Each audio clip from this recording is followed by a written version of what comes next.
I was called an it by one of my customers at work today, and that is a first for me in any setting.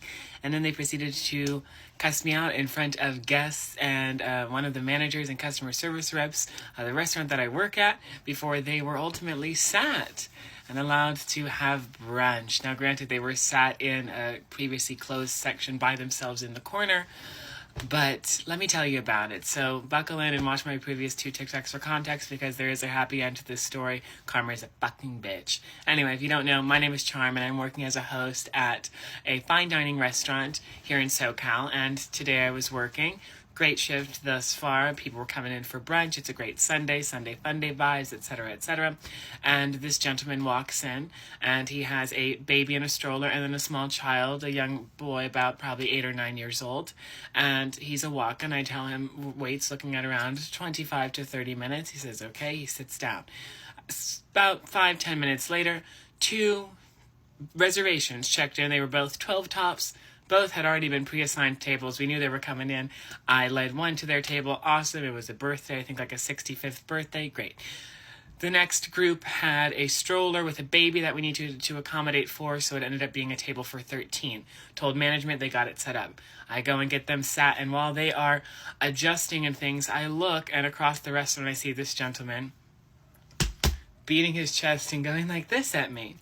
And I walk back, and he pretty much doesn't let me get a word in once we reach the lobby, but I am met with, what's the holdup, dude? And I was like, hi, sir, apologies. I'm just getting that table prepared. Just give us, and I cannot even say give us a couple minutes before he goes, because I've just been waiting here for minutes and minutes. Like, why are they getting to go sit down?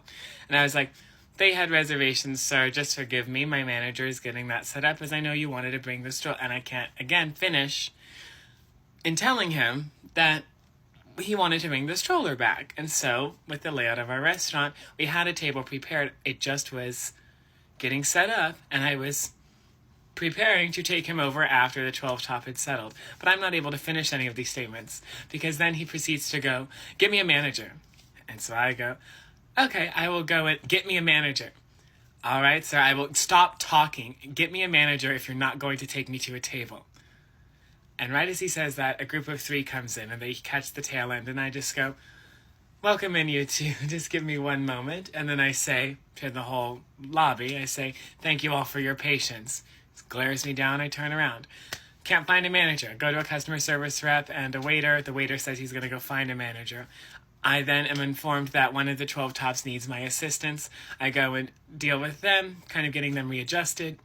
When I turn around to see this person talking with one of our customer service reps, and that's when I walk over, and I don't know exactly what he was saying beforehand, but when I walk over, he then turns to me and addresses me and goes, and that's when I don't even know what they are, but that's when they started seating not 1 but 2 parties. I watched them take back 2 different tables after I had already checked in, and I've been sitting there. They just left me there like a dog.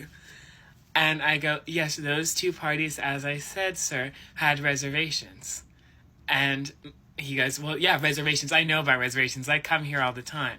The customer service rep that was with me is telling him, sir, calm down. Sir, you need to calm down, because his voice is being raised in the middle of our dining hall.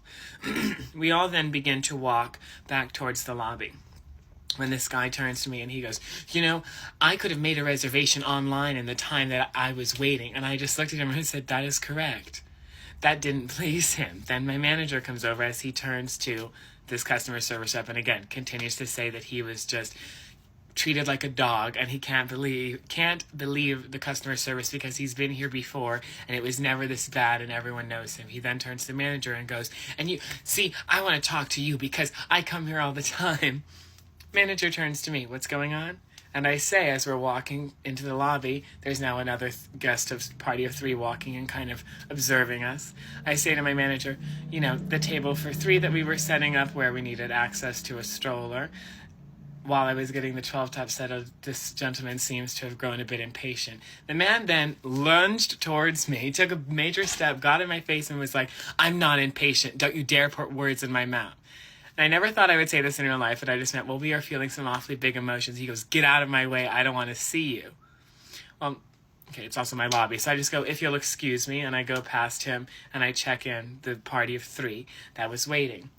that gentleman was then led back, continuing to rant and rave, and I heard both my manager and CSR trying to calm him down as they ultimately led him to a closed section in our restaurant. Previously closed section, I should say. So they put him in a corner. Later, I was informed that he, when getting settled, lunged the stroller and it hit a wall so hard that it woke the baby, who started crying. And that's just one thing. The other thing I was informed later is that he complained on his way out that it took 30 minutes between his dinner and his dessert when we checked our computer system, or my manager did rather, and it only took 10. So that was a very, very interesting turn of events. And I wasn't expecting to cry at work. I didn't cry in front of him or anything, but to raise your voice enough that I have half of the dining hall looking, and not just a customer service rep, but my manager unable to truly calm you down as customers are walking in and glaring, is quite the thing to do in front of children after a 20-minute wait. So it was very interesting. But about 4.5 hours later, the man came back because lo and behold, someone had forgotten their card, and I had the greatest pleasure of handing that card back to him because, of course, I remembered his name and looking him right in the eye and going, "Have the best night." So that was my day today. How was everyone else's Sunday? Comment below, and remember, even when people are bitches, even when Karens are gonna Karen, the universe has an odd way of sometimes winking at us, I think. At the end of the day, I told my manager, who let me take a little break afterward when I was needing to regain composure, I told him that, I get paid to, deal with the customers and look pretty. And so I dealt with him and I looked pretty. And if he was going to give me as much power as he did, I can't do anything else but wield it, because I didn't know that my simple existence or doing my job, seating guests, etc., or even just looking at him and telling him to have a great day, if I knew that they could elicit steam from a grown man's ears, and the raising of blood pressure and foaming at the mouth that I witnessed today, and then he could call me he, she, it, and swear and raise his voice like a toddler in front of his own children. I didn't know that I had that effect on people, grown men, probably older than my own father, but here I am. And so seeing him come back for his lowly card, as I'm sure he didn't even tip on his bill, it was what some would say, I guess, just desserts for a Karen's erratic behavior. But comment how your day was.